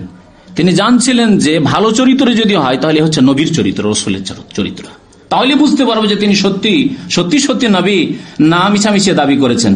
ফাজামতা আন্নাহু আমারাকুম বিসসালাহ, তারা বলেছিলেন যে তিনি নামাজের আদেশ করছেন আমাদেরকে, ওয়াসিদক, সত্য কথা বলার আদেশ করছেন, ওয়াল আফাফ, সংযত জীবন যাপন করতে বলছেন, গুনাহ থেকে বেঁচে থাকার আদেশ করছেন, ওয়াল ওয়াফা, চুক্তিবদ্ধ হলে কারো সাথে ওয়াদা করলে, প্রতিশ্রুতি করলে ওয়াদা পুরার করার আদেশ করছেন। আর কিসের ওয়াদা? আল আমানা, আমানত আদায় করতে বলছেন, আমানত রক্ষা করতে বলছেন। তখন সেই বাদশাহ, রোম সাম্রাজ্যের রাজা বলেছিলেন, হাযিহি সিফাতুন নবী, এই গুণগুলি তো হচ্ছে নবীর গুণ, এই গুণগুলি হচ্ছে কার গুণ? নবীর গুণ, রাসূলের গুণ সাল্লাল্লাহু আলাইহি ওয়াসাল্লাম। সুতরাং তিনি যে আমাকে চিঠি লিখেছেন ইসলামের দাওয়াত দিয়ে, সত্যি তিনি নবী। নবী মুহাম্মদ রাসূলুল্লাহ সাল্লাল্লাহু আলাইহি ওয়াসাল্লাম আরেকটা হাদিসে বলেছেন, আবু দাউদের হাদিস, আদ্দিল আমানাতা ইলা মান ইতামানাক ওয়ালা তাখুন মান খানাক। মানুষের সাথে আদান প্রদান করতে গিয়ে দুই রকমের লোক পাবেন আপনি। এক ধরনের লোক পাবেন যে ভালো মানুষ, আপনি তাকে টাকা দিলে, ধার দিলে যথাসময় ফিরিয়ে দেবে, তার কাছে যদি টাকা পয়সা জমা রাখেন ঠিকভাবে ফিরিয়ে দেবে, আপনার কাছে যদি টাকা থাকে আপনিও ঠিকভাবে ফিরিয়ে দিলেন, তাহলে দুই দিক থেকে ভালো, ঠিক না? দুই দিক থেকেই ঠিক আছে, সম্পর্ক ঠিক আছে আদান প্রদানের ক্ষেত্রে। আর আরেক শ্রেণীর লোক পাবেন যে দিলে আর ফিরিয়ে পাওয়া যাবে না, দিলে আর ধারিয়ে দেন আর তাকে আমানত রাখতেই দেন আর ফিরিয়ে পাওয়া যাবে না। নবী করিম সাল্লাল্লাহু আলাইহি ওয়াসাল্লাম দুই শ্রেণীর মানুষ সম্পর্কে বলছেন। প্রথম শ্রেণীর মানুষের কথা, আদ্দিল আমানাতা ইলা মান ইতামানাক, তোমাকে যেই ব্যক্তি বিশ্বস্ত মনে করে, আমানতদার মনে করে তোমার কাছে আমানত রাখলো, টাকা পয়সা রাখলো, সোনা দানা রাখলো, কিছু রাখলো, সম্পদ রাখলো, আদ্দিল আমানত, তার আমানত তাকে পৌঁছিয়ে দাও, তার আমানত পৌঁছে দাও। সে আছে তোমার সামনে, না আছে দেশে চলে গেছে, পৌঁছে দাও, তার ব্যবস্থা করো তুমি। এই জন্য আমানত রাখার সাথে সাথে তার ঠিকানা নিয়ে নেন। যদি বিদেশে থাকেন তাহলে তার ঠিকানা নিয়ে নেন, তার অ্যাকাউন্ট নম্বর নিয়ে নেন, তার দেশের খোঁজ খবর নিয়ে নেন, কোথায় বাড়ি, তার কোন গ্রামে বাড়ি, তার বাড়ি পৌঁছিবেন আপনি আমানত নিয়ে। আদ্দিল আমানা, তার এই অজুহাত, টাকা পয়সা প্রথম নেওয়ার সময় খেয়াল হলো না যে তার খোঁজ খবর রাখতে হবে, গ্রামের ঠিকানা রাখতে হবে, চিঠিপত্র ঠিকানা রাখতে হবে, টেলিফোন, কিছুই রাখলেন না। আর পরে বলছেন ভাই সে তো চলে গেছে, এখন টাকা পয়সা কেমন করে দেবো? এইরকম মশলা অনেকে জিজ্ঞাসা করতে আসেন। সেই দিনই কেন জিজ্ঞাসা করেন যেদিন প্রথম আমানতে গেছিলাম? হ্যাঁ, তখন আপনাকে বলা হয়তো যে তার ঠিকানা লিখে নিতেন, তার টেলিফোন লিখে নিতেন, তার খোঁজ খবর রাখতেন। আদ্দিল আমানাত ইলা মান ইতামানাক, তোমাকে যদি কেউ আমানত দেয়, তোমার কাছে ধন সম্পদ রাখে, তাহলে আমানত তাকে পৌঁছিয়ে দাও। ওয়ালা তাখুন মান খানা, কেউ যদি খেয়ানত করে, একবার দেখলেন যে একজন লোক খেয়ানত করলো, তখন তারও খেয়ানত করা শুরু করেছে। ঠিক আছে, তুমি একবার আমাকে ধোকা দিয়েছো, তুমি তো আমার 10,000 টাকায় ধোকা দিয়েছো, ভুলিনি, মনে আছে। 5-10 বছর পর ওই লোক ভুলে গেছে, আপনার কাছে 50,000 টাকা ফেঁসে গেছে, তার ও নিয়ে বসে গেলেন, তুই 10,000 টাকা একবার এই করছিস না, 10,000 টাকা আমাকে এরকম করেছিস, হয়রান করেছিস না, এবার ঠিক আছে তোকে 50,000 টাকা হয়রান করবো। হ্যাঁ, ওয়ালা তখন মান খানাক, তোমার যে খেয়ানত করেছে তার সাথে খেয়ানত করিও না তুমি। হ্যাঁ, বিশ্বাসঘাতকতা করিও না, বেঈমানি করিও না। তো আমানত অত্যন্ত গুরুত্বপূর্ণ বিষয়, যে আমানত হচ্ছে চরিত্রবান হওয়ার জন্য একটি গুরুত্বপূর্ণ গুণ। সুতরাং আমানতদার হইতে হবে, বিশ্বস্ত হইতে হবে। 4 নম্বরের গুণ হচ্ছে ধৈর্য ধারণ করা, সহিষ্ণুতা এবং ধৈর্য ধারণ, সবর করা। ধৈর্য ধারণ করা অত্যন্ত গুরুত্বপূর্ণ গুণ। আর একজন মানুষ চরিত্রবান হতেই পারে না যদি ধৈর্যশীল না হয়। অধৈর্য হলে কোনোদিন চরিত্রবান হতে পারে, যেখানে সেখানে ধাক্কা খাবে, যেখানে সেখানে যখন উত্তেজিত হয়ে যাবে, উত্তেজিত হওয়া মানে কি? অধৈর্য হলো সে। আর অধৈর্য হলেই অপমান হবে, আর লোকজনের সামনে এই যে লোকটি না, এই যে যাচ্ছে না, এই যে নামাজ পড়তে যাচ্ছে না, এই নামাজ পড়ছে, এই যে দেখছো না মসজিদে পাঁচও দেখছি, এই লোকটি এইরকম আচরণ, একেবারে অধৈর্য।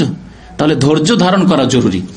সাবর সম্পর্কে বিস্তারিত আলোচনা আছে, একটি বক্তব্য আছে ধৈর্য সম্পর্কে। ধৈর্য 3 প্রকার। আল্লাহর দ্বীনের উপর অটলতা, আস-সাবরু আলা তাআতিল্লাহ, এ হচ্ছে ধৈর্য। আল্লাহর দ্বীনের উপর অটলতা। আল্লাহ রাব্বুল আলামিন বলেন ওয়াসবির নাফসাকা মা'আল্লাযিনা ইয়াদউনা রাব্বাহুম বিল গাদাতি ওয়াল আশি।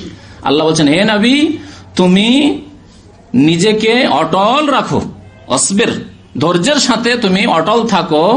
কাদের সাথে? মা'আল্লাযিনা ইয়াদউনা রাব্বাহুম, যারা নিজের রবকে ডাকে, আল্লাহকে ডাকতে থাকে সকাল বিকাল, সব সময় আল্লাহ কে ডাকে, যারা আল্লাহর ইবাদত বন্দেগী করে, যারা সৎ লোক, তাদের সাথে তুমি দিনের উপর অটল থাকো।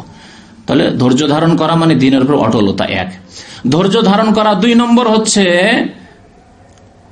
গুনাহ থেকে বাঁচার ক্ষেত্রে ধৈর্য ধারণ করা। এখানেও ধৈর্যের প্রয়োজন রয়েছে। গুনাহ থেকে বাঁচতে হলে ধৈর্য ধরতে হবে আপনাকে। ধৈর্য না ধরতে পারলে গুনাহ থেকে বাঁচতে পারবেন না। একজন যুবক মানুষ যদি ধৈর্য ধারণ না করে তাহলে গুনাহ থেকে বাঁচতে পারবে না। একজন মানুষ যার টাকা পয়সার প্রয়োজন রয়েছে, অনেক টাকা পয়সাই খরচ করে এসেছে, তাকে টাকা পয়সা আবার কুড়িয়ে নিয়ে আসতে হবে, এত টাকা ফেলেছি কুড়িয়ে নিয়ে আসতে হবে। যদি ধৈর্য ধারণ না করতে পারে তাহলে হারাম পয়সা থেকে বাঁচতে পারবে না। এটি হচ্ছে ধৈর্য ধারণ গুনাহ থেকে বাঁচার ক্ষেত্রে। 3 নম্বর ধৈর্য ধারণ হচ্ছে আসসাবরু আলাল মুসিবা, মুসিবত, বালা, বিপদ, আপদের উপর ধৈর্য ধারণ করা। তাহলে ধৈর্য ধারণ আল্লাহর দিনের উপর অটলতার ক্ষেত্রে, গুনাহ থেকে বাঁচার ক্ষেত্রে ধৈর্য ধারণ, আর 3 নম্বরে হচ্ছে বিপদ আপদের ক্ষেত্রে ধৈর্য ধারণ। মানুষের সাথে আচার আচরণের ক্ষেত্রে ধৈর্য ধারণ করতে হবে। ধৈর্য ধারণ করতে হবে। মানুষের সাথে আচার আচরণ করতে গিয়ে অনেক সময় দেখা যাবে যে আপনার স্বার্থে ব্যাঘাত ঘটছে, আপনাকে একটু কষ্ট হচ্ছে, স্বীকার করে নিতে হবে, না হলে আপনি উত্তম চরিত্রের অধিকারী হতে পারবেন না। আল্লাহ রাব্বুল আলামিন সুসংবাদ দিয়েছেন ধৈর্যশীলদেরকে, অবশ্যই সাবেরিন, অবশ্যই সাবেরিন। আল্লাহ বলছেন সুসংবাদ দিয়ে দাও হে নবী সাল্লাল্লাহু আলাইহি সাল্লাম ধৈর্যশীলদেরকে, আল্লাযীনা ইযা আসাবাতহুম মুসিবা ক্বালু ইন্না লিল্লাহি ওয়া ইন্না ইলাইহি রাজিউন। আপনার যদি কোনো আপনজন মারা যায়, ছেলে মেয়ে মারা গেল, স্ত্রী মারা গেল, বাবা মা মারা গেল, আর যদি ছোট বাচ্চার মতো বা মহিলার মতো কান্নাকাটি করেন চিৎকার করে, তাহলে কি আপনার সুনাম করবে কেউ? কিন্তু যদি অটলতা দেখাতে পারেন, বিপদ আপদের বালা মুসিবতে পারে, আলহামদুলিল্লাহ আলহামদুলিল্লাহ ইন্না লিল্লাহি ওয়া ইন্না ইলাইহি রাজিউন, ইন্না লিল্লাহি মা আখাযা ওয়া লাহু মা আতা ওয়া কুল্লু শাইইন ইনদাহু বিআজালিন মুসাম্মা। নবী করিম সাল্লাল্লাহু আলাইহি ওয়াসাল্লাম যেভাবে সবর করেছেন, ধৈর্য ধারণ করে, সেইভাবে ধৈর্য ধারণ করে। লোকেরা কি বলবে? লোক আছে কিন্তু একজন সত্যি একজন বীর পুরুষ মানুষ, একজন ধৈর্যশীল মানুষ, পাহাড়ের মতো মানুষ, দেখেন প্রশংসা করতে লাগলো। এই একটি সামান্য ধৈর্যের জন্য, এই 2 মিনিটের ধৈর্য দেখেছে আপনার, তাতেই আপনার এত প্রশংসা করা শুরু করলো। আর আপনাকে হাও হাও করে যখন কাঁদতে দেখলো, তাহলে কেমন লোক রে, এ তো মহিলার চাইতে একবারে নিকৃষ্ট লোক, এইভাবে কান্না করে নাকি? হ্যাঁ, নাম করা শুরু করলো, তাহলে চরিত্র গেল আপনার। যে কোনো ক্ষেত্রে ধৈর্য ধারণ করতে হবে। আপনার কোনো ক্ষেত্রে যখন কষ্ট হয়েছে কারো পক্ষ থেকে, তখন ধৈর্য ধারণ করতে হবে। ধৈর্য না ধরলে, উত্তেজিত হলে মারামারি হয়ে যেতে পারে, উত্তেজিত হলে আরো কিছু হয়ে যেতে পারে, তখন অপমান হবেন। আপনি ভাববেন না যে আমি শুধু তাকে মেরে দিলাম আর আমি তাকে পরাস্ত করে দেবেন, না, আপনাকেও হয়তো যদি আপনি 10 বার মারতে পারেন কাউকে, একবার যদি আপনাকে একটা জুতো উঠিয়ে দেয়, তাহলে গেল, মান সম্মান গেল, তাহলে আপনার চরিত্র নষ্ট হইল। তো এইভাবে জীবনের বিভিন্ন ক্ষেত্রে ধৈর্য ধারণ করতে হবে। আল্লাহ রাব্বুল আলামিন কোরআনে কারিমে বহু জায়গায় ধৈর্যের জন্য তালকিন করেছেন, ওয়াতাওয়াসাউ বিল হাক্কি ওয়াতাওয়াসাউ বিস সাবর। মুমিনরা একে অপরকে ধৈর্যের জন্য কি করে? ধৈর্যের শিক্ষা দিয়ে থাকে, ধৈর্যের দর্শ দিয়ে থাকে, ধৈর্যের স্মরণ করিয়ে থাকে যে ধৈর্য ধারণ করো, ধৈর্য ধারণ করো, ধৈর্য ধারণ করো, একে অপরকে শিক্ষা দেয়। মহান আল্লাহ রাব্বুল আলামিন নবী সাল্লাল্লাহু আলাইহি ওয়াসাল্লামকে সম্বোধন করে বহু জায়গায় ধৈর্য ধরতে বলেছেন। ওয়াসবির, আল্লাহ বলছেন ওয়াসবির, বহু জায়গায় ওয়াসবির বলে নবীকে আল্লাহ সম্বোধন করেছেন। এখানে আল্লাহ বলছেন ওয়াসবির ওয়া মা সাবরুকা ইল্লা বিল্লাহ, হে নবী তুমি ধৈর্য ধারণ করো, তুমি আল্লাহর নামে ধৈর্য ধারণ করো। ওয়া মা সাবরুকা ইল্লা বিল্লাহ, আল্লাহর কাছে সাহায্য কামনা না করলে তোমার ধৈর্য ধারণ করার ক্ষমতা নেই। যেই বিপদ আপদ আসছে, যেই ঝুঁকি আসছে, যে জীবন চলে যাওয়ার মতো আশঙ্কা আসছে তোমার সামনে, ধৈর্য ধারণ করা যেমন তেমন কথা নয়। ওয়া মা সাবরুকা ইল্লা বিল্লাহ, আল্লাহর কাছে সাহায্য কামনা করে ধৈর্য ধারণ করো। ওয়ালা তাহজান আলাইহিম, আর দুঃখিত হইও না, যে কষ্ট দিচ্ছে কাফিররা, মুশরিকরা, জালেমরা, এই জন্য দুঃখিত হইও না, শোক করিও না। ওয়ালা তাকু ফি যায়কিম মিম্মা ইয়ামকুরুন, আর তারা যে ষড়যন্ত্র করছে এই জন্য তুমি সংকীর্ণ মন করিও না, মনকে উদার রাখো। জুলম অত্যাচার আপনার উপর হচ্ছে, অন্যায় হচ্ছে, তারপরে মনকে উদার রাখা যেমন তেমন গুণ নাকি? আল্লাহ সেই গুণের আদেশ করেছেন। আরো মহান আল্লাহ রাব্বুল আলামিন ধৈর্যশীলদের সম্পর্কে বলেছেন ওয়া ইন্নামা ইউআফাস সাবিরুন আজরাহুম বিগাইরি হিসাব, হিসাবে আল্লাহ প্রতিদান দেবেন, বিনা হিসাবে। এই জন্য রোজাদারকে কে নেকি দিবে? রোজাদার নেকি ফেরেশতা লিখবে? জানেন তো হাদিস না? আল্লাহ স্বয়ং দিবেন, নিজে হাতে রোজাদারকে নেকি দিবেন। কেন জানেন? রোজা হচ্ছে ধৈর্যের নাম, সিয়াম রোজা হচ্ছে ধৈর্যের নাম। সারাদিন খাওয়া থেকে ধৈর্য ধরা, অথচ বিভিন্ন রকম খাবার বাড়িতে মজুদ আছে, ফল ফ্রুট সবকিছু আছে, ফ্রিজ ভর্তি আছে, খাচ্ছেন না, খাওয়া থেকে ধৈর্য ধরা। পিপাসা লেগেছে, মনে হচ্ছে মরে যাব, নড়তে ইচ্ছা হচ্ছে না, উঠতে ইচ্ছা হচ্ছে না, তারপর আপনি পানি পান করছেন না।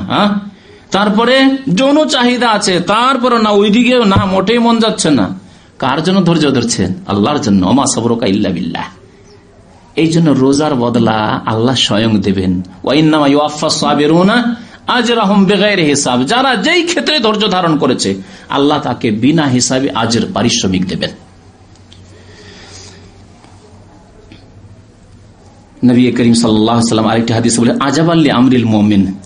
মুমিনের ব্যাপারটি, মুসলিমের ব্যাপারটি বিস্ময়কর ব্যাপার, আশ্চর্যজনক ব্যাপার। সব সময় সে ভাগ্যবান। মুমিন ব্যক্তি, মুসলিম ব্যক্তি সবসময় ভাগ্যবান। আজাবাল্লি আমরিল মুমিন ইন্না আমরাহু কুল্লাহু খাইর। তার কাজ সবগুলি হচ্ছে ভালো, সব কাজে তার কল্যাণ আছে, সব কাজে তার ভালো, খারাপ কোথাও নেই তার। কেমন করে ব্যাখ্যা করেছেন স্বয়ং নবী করিম সাল্লাল্লাহু আলাইহি ওয়াসাল্লাম, ইন আসাবাহু সাররা, যদি সচ্ছলতা আসে, খুশি হয়, ভালো অবস্থা, মাশাআল্লাহ কোনো অভাব নেই, মানসিক দিক থেকে শান্তি, দৈহিক দিক থেকে সুস্থ মাশাআল্লাহ, আর টাকা পয়সারও অভাব নেই, আর আমরা ধনজনেরও অভাব নেই, আর পরিবারও মাশাআল্লাহ, বাড়ি আছে, গাড়ি আছে, নারী আছে, সব আছে আলহামদুলিল্লাহ, কোনো অসুবিধা নেই।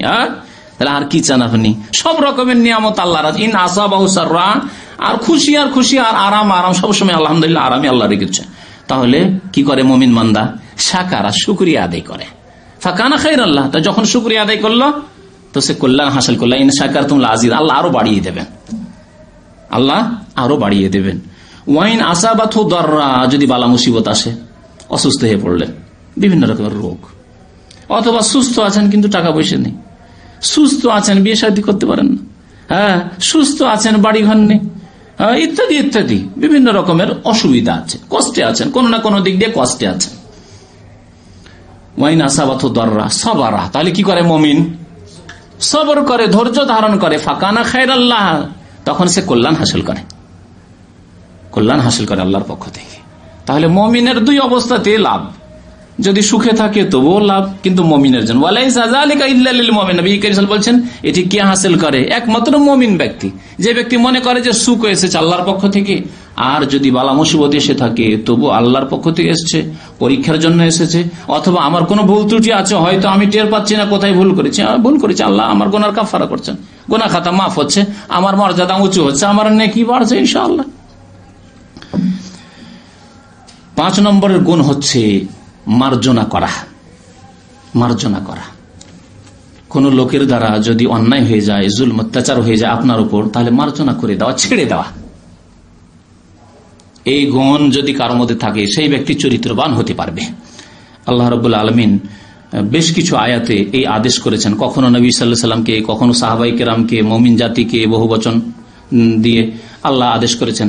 আল্লাহ বলছেন ফাফু আনহুম ওয়াসফাহ, তাদেরকে মাফ করে দাও। আল্লাহ বলছেন ওয়াসফা, এবং তাদেরকে ছেড়ে দাও, ছেড়ে দাও। মাফ করে দেওয়া আর ছেড়ে দেওয়া মানে এমন মাফ করো যে কোন রকম শাস্তি না দিয়ে। মানুষ মাফ করে দুই রকম, এক হচ্ছে শাস্তি দিয়ে মাফ করা, এক হচ্ছে শাস্তি না দিয়ে মাফ করা, তাই না?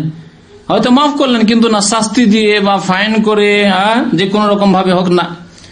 আল্লাহ বলছেন ফাফু ওয়াসফা, হে নবী সাল্লাল্লাহু আলাইহি ওয়াসাল্লাম মাফ করে দাও, সবকিছু মাফ করে দাও, ছেড়ে দাও। ইন্নাল্লাহু ইউহিব্বুল মুহসিনিন, কারণ যারা মাফ করে, মার্জনা করে, ছেড়ে দেয় মানুষকে, এরা হচ্ছে সৎকর্মশীল। আল্লাহ সৎকর্মশীল মুহসিনিনদেরকে ভালোবাসেন। প্রিয় নবী মুহাম্মদুর রাসূলুল্লাহ সাল্লাল্লাহু আলাইহি ওয়াসাল্লাম যখন মক্কা বিজয় করলেন, মক্কাতুল মুকাররমায় বিজয় পুরুষ হয়ে প্রবেশ করলেন, আর বাইতুল্লাহ ঢুকলেন, আর চারিদিকে মক্কার কাফিররা যারা এখন ইসলাম গ্রহণ করেনি, তারা শুধু হতভম্ব হয়ে তাকিয়ে আছে আর ভয়ে ভীত। তাদের জীবন যার কতক্ষণ আছে তারাও জানে না যে আমরা কতক্ষণ বাঁচবো, এইরকম চিন্তায় আশঙ্কায় তারা। নবী করিম সাল্লাল্লাহু আলাইহি ওয়াসাল্লাম বললেন যে দেখো হে আহলে মক্কা, তোমাদের কি ধারণা মুহাম্মদ সাল্লাল্লাহু আলাইহি ওয়াসাল্লাম সম্পর্কে, কি ধারণা তোমাদের, আমি তোমাদের সাথে কি করতে পারি, মা আনা ফাইলুন বিকুম, তোমাদের সাথে আমি কি করতে পারি। এই সময় নবী সাল্লাল্লাহু আলাইহি ওয়াসাল্লাম ইচ্ছা করলে কি করতে পারেন? সবকিছু করতে পারেন না। ইচ্ছা করলে জবাই করতে পারেন, ইচ্ছা করলে টুকরো টুকরো করে গোস্ত টুকরো করতে পারেন, তাদেরকে যা ইচ্ছা তাই করতে পারেন তাদেরকে। আল্লাহ রাব্বুল আলামিন এই ক্ষমতা দিয়ে দেন, ইযা জা নাসরুল্লাহ ওয়াল ফাth, বিজয় চলে এসেছে, ওয়া রাআইতান নাস ইয়াদখুলুনা ফি দীনিল্লাহ আফওয়াজা, দলে দলে মানুষ ইসলামে প্রবেশ করছে। জি, এই সময় বিজয় চলে এসেছে। নবী করিম সাল্লাল্লাহু আলাইহি সাল্লামকে তারা বলল যে দেখো মুহাম্মদ সাল্লাল্লাহু আলাইহি সাল্লাম, তুমি আমাদেরই আত্মীয়, আর তুমিও সম্মানিত, সব দিনই আমরা জানি, আর তোমার বাবাও সম্মানিত, তোমার দাদা আব্দুল মুত্তালিব, সবাই সম্মানিত। সম্মানিত ব্যক্তির কাছে সম্মানেরই আশা করি। দেখছেন, সম্মানের আশা করে। এতদিন কিন্তু না, এতদিন তো তারা তো জীবন থেকে শেষ করার চেষ্টা করেছিল নবী করিম সাল্লাল্লাহু আলাইহি সাল্লামকে। নবী করিম সাল্লাল্লাহু আলাইহি সাল্লাম বললেন, দেখো ইযহাবু ফাআনতুমুত তুলাকা, যাও তোমাদেরকে ছেড়ে দিলাম, ছেড়ে দিলাম, লা তাসরিবা আলাইকুমুল ইয়াউম, তোমাদেরকে তিরস্কার পর্যন্ত আর করব না। তিরস্কার করা, অনেক সময় আমরা মাফ করি, কিন্তু কি করি, চক্ষু লজ্জা নেই, খেয়ে দিয়ে বড় হলে আজকে আমাদের বাড়িতে আর এই আচরণ আমাদের সাথে করেছো, বিচার সালিশ হলে করে না এরকম? বিচার সালিশ হয়তো ছেড়ে দিল, মাফ করে দিল, কিন্তু গরিব মানুষকে আমাদের বাড়ি খেয়ে খেয়ে মানুষ হলে আর এই অবস্থা তোমার, এইরকম কথাবার্তা, এইরকম আচরণ, এ হচ্ছে কি তিরস্কার করে মাফ করা না।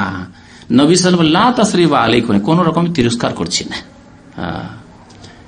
তোমাদেরকে ওইভাবেই ছেড়ে দিলাম যেমন ভাবে ইউসুফ আলাইহিস সালাতু সালাম তার সৎ ভাইদেরকে, যারা কূপে নিক্ষেপ করেছিল, মেরে ফেলে দিয়েছিল, মেরে ফেলে দেওয়ারই তারা ইচ্ছা করেছিল, তারা তো ভেবেছিল যে মেরে ফেলেই দিয়েছি, আর বাবাকে এসে বলেছিল যে আকাল হজেব, নেকড়ে বাগে খেয়ে নিয়েছে। তাদের সাথে কি আচরণ করেছেন ইউসুফ আলাইহিস সালাতু সালাম? আম্বিয়াদের আচরণ এইরকমই হয়, মহৎ ব্যক্তি যারা চরিত্রবান ব্যক্তি তাদের আচরণ এইরকম। এই যাবো তোমাদেরকে ওইভাবেই ছেড়ে দিলাম যেমন ইউসুফ আলাইহিস সালাম তার ভাইদেরকে ছেড়ে দিয়েছিলেন। বরং তাদেরকে দোয়া দিয়েছেন, ইয়াগফিরুল্লাহু লানা ওয়া লাকুম, আল্লাহ আমাকেও যেন মাফ করে দেন আর তোমাদেরকেও আল্লাহ মাফ করে দেন যেন। জি, তো মাফ করতে শিখতে হবে। আবু বকর সিদ্দিক রাদিয়াল্লাহু তাআলা আনহু তার মেয়ের উপর, আয়েশা রাদিয়াল্লাহু তাআলা আনহার উপর মিথ্যা অপবাদ দিয়েছিল মুনাফিকরা। এই অপপ্রচার এত বেশি করা হয়েছিল যে দুই একজন সাহাবীও বিভ্রান্তির শিকার হয়ে গেছিল। এরকম মন্তব্য করে ফেলে, খারাপ একটু মন্তব্য করে ফেলছে, হতেও পারে। তার মধ্যে একজন ছিলেন মিস্তাহ ইবনে আসাসা। এই মিস্তাহ গরিব মানুষ, অত্যন্ত গরিব মানুষ। আবু বকর রাদিয়াল্লাহু তাআলা আনহু ছোট থেকেই তার লালন পালন করেছিলেন। আবু বকর রাদিয়াল্লাহু তাআলা আনহুর বাড়ি মানুষ হলো সেই ছেলে, আর মানুষ হওয়ার পরে বড় হয়েছে, আর মুনাফিকদের অপপ্রচারে সেও সাথ দিল, হতেও পারে এইরকম কথাবার্তা বলল। পরে যখন আল্লাহর পক্ষ থেকে আয়াতে কারিমা সূরা নূরে নাযিল হয়ে গেল যে আল্লাহ রাব্বুল আলামিন সার্টিফিকেট দিচ্ছেন যে আয়েশা রাদিয়াল্লাহু তাআলা আনহা পাক পবিত্র, জি, তখন আবু বকর রাদিয়াল্লাহু তাআলা মনে খুব কষ্ট হলো যে হায়রে, মুনাফিকরা এরকম কথাবার্তা বলল, কিন্তু যাকে ছোট থেকে মানুষ করলাম সেও এরকম কথাবার্তা বলে ফেললো, কি করে? আল্লাহ কসম করে ফেললেন, আল্লাহর কসম, এই মিস্তাকে আর খরচ খরচা দেবো না, এর ব্যয় বহন করছিলাম, খরচ খরচা দেবো না, টাকা পয়সা দেবো না, কসম করে ফেললেন তিনি। মহান আল্লাহ একটি আয়াত নাযিল করে দিলেন সাথে সাথে, ওয়ালা ইয়াতালি উলুল ফাদলি মিনকুম ওয়াসসাহ, সূরা নূরের আয়াত। যারা সম্মানিত ব্যক্তি, উলুল ফাদল, যারা সম্মানিত ব্যক্তি, ওয়াসসাহ, আর যারা সচ্ছল ব্যক্তি, অর্থাৎ আবু বকর সিদ্দিক রাদিয়াল্লাহু তাআলা আনহুকে উলুল ফাজল বা সম্মানিত বলে আল্লাহ আখ্যায়িত করেছেন, আর সাহাব সচ্ছল বলে, অন্তরের দিক দিয়েও সচ্ছল। আল্লাহ এই সার্টিফিকেট দিচ্ছেন কোরআনে কারীমে, এরা যেন কসম না করে। আল্লাহ কি বলছেন? এরা জানে কি না করে, শপথ না করে, কসম না করে। কি ক্ষেত্রে? যে আইয়ুতু উলিল কুরবা ওয়াল মুহাজিরিন ওয়াল মাসাকিন ওয়াল মুহাজিরিন ফি সাবিলিল্লাহ, যারা গরীব, দরিদ্র, ফকির, তাদেরকে দেব না বলে কসম না করে। যদিও সে অন্যায় করেছে কিন্তু প্রতিশোধ নিতে হবে না, এরকম কসম করতে হবে না। কসম জানে না করে আল্লাহ রাব্বুল আলামিন এইভাবে বললেন। তারপরে আল্লাহ বলছেন আলা তুহিব্বুনা, শেষ অংশ আয়াতের, আলা তুহিব্বুনা, হে মুসলিম, হে আবু বকর, হে সাহাবায়ে কেরাম, হে মুমিন, তোমরা কি পছন্দ করো না, ভালোবাসো না, আইয়াগফিরাল্লাহু লাকুম, আল্লাহ তোমাদেরকে মাফ করে দেবেন, এটা কি পছন্দ করো না? ফালিয়াফু ওয়ালিয়াসফাহু, মাফ করে দাও, মিস্তাহকে মাফ করে দাও, ছেড়ে দাও, তাকে কষ্ট দিও না, তাকে তুমি যে তার ভরণ পোষণ দিচ্ছিলে তা থেকে বঞ্চিত করিও না, আল্লাহ তোমার গুনাহ খাতা মাফ করে দেবেন। আল্লাহ তুহিব্বুনা ইয়াগফিরাল্লাহু লাকুম, যেমন আয়াত নাযিল হয়ে গেল, নবী করিম সাল্লাল্লাহু আলাইহি ওয়াসাল্লাম আয়াত শুনিয়ে দিলেন। আবু বকর সিদ্দিক শোনার পরে বুঝতে পারলেন যে আয়াত তো আমার ক্ষেত্রে, যেহেতু আমি কসম করেছি যে মিস্তাকে আর খাওয়া খরচ দেবো না, কিছু দেবো না, তখন সাথে সাথে তিনি বললেন, বালা, অবশ্যই আল্লাহ, আমি আশা করি যে আল্লাহ তুমি আমার গুনাহ মাফ করবে। ঠিক আছে, মিস্তাকে যেইভাবে আমি খরচ দিতাম, ভরণ পোষণ দিতাম, সেইভাবে দেবো, যদিও সে অন্যায় করেছে। তাহলে এইভাবে উদার হইতে হবে, মনের দিক থেকে উদার হইতে হবে। আর কেউ যদি জুলম অত্যাচারও করে, কেউ যদি খারাপ আচরণ করে, তবু মাফ করতে হবে। 6 নম্বরের গুণ হচ্ছে মহৎ চরিত্রের অধিকারী হওয়ার জন্য নম্রতা, নম্র ব্যবহারের মানুষ হইতে হবে, নম্রতা দেখাইতে হবে মানুষের সাথে। আল্লাহ রাব্বুল আলামিন কোরআনে কারিমে নবী করিম সাল্লাল্লাহু আলাইহি সাল্লামকে নম্র ব্যবহারের অধিকারী হতে বলেছে। ফাবিমা রাহমাতিম মিনাল্লাহ লিনতা লাহুম, হে নবী মুহাম্মদ সাল্লাল্লাহু আলাইহি সাল্লাম, তুমি তো আল্লাহর দয়াতে নম্র ব্যবহারের অধিকারী হয়েছে। কার দয়াতে? আল্লাহ বলেন ফাবিমা রাহমাতিম মিনাল্লাহ, মুহাম্মদ সাল্লাল্লাহু আলাইহি সাল্লাম তুমি যে নম্র ব্যবহারের অধিকারী, এটি কার রহমত? আল্লাহর রহমত, আল্লাহর দয়া, যে স্পেশাল আল্লাহ তোমাকে এই গুণ দিয়েছে। ওয়ালাউ কুনতা ফাযদান গালিজাল কলব, তুমি যদি কর্কশ ভাষী হতে আর যদি নিষ্ঠুর হতে, গালিজাল কলব অন্তর খুব শক্ত, পাথরের মতো অন্তর, নিষ্ঠুর। আর ফাদ মানে কর্কশ ভাষী, কারোর সাথে কথা বলতে গিয়ে কর্কশ ভাষা, হ্যাঁ, কথায় কোনো স্বাদ নেই, কথায় কোনো মানে কোন রকমের মানে নম্রতা নেই, এইরকম যদি হতে, তাহলে মানুষ কি হতো? লান ফাযদু মিন হাওলিক, তাহলে যখনই শুনতো যে কথা তো এর খুব শক্ত শক্ত কথা রে, তখন পালাতে শুরু করতো, হ্যাঁ, তখন লোকজন সরতে শুরু করতো। লান ফাযদু মিন হাওলিক ফাফু আনহুম ওয়াস্তাগফির লাহুম ওয়া শাফিরহুম বিল, সুতরাং তাদেরকে মাফ করে দাও, যদি অন্যায় করে, কেউ ভুল করে, মাফ করে দাও এবং নম্র ব্যবহার করো।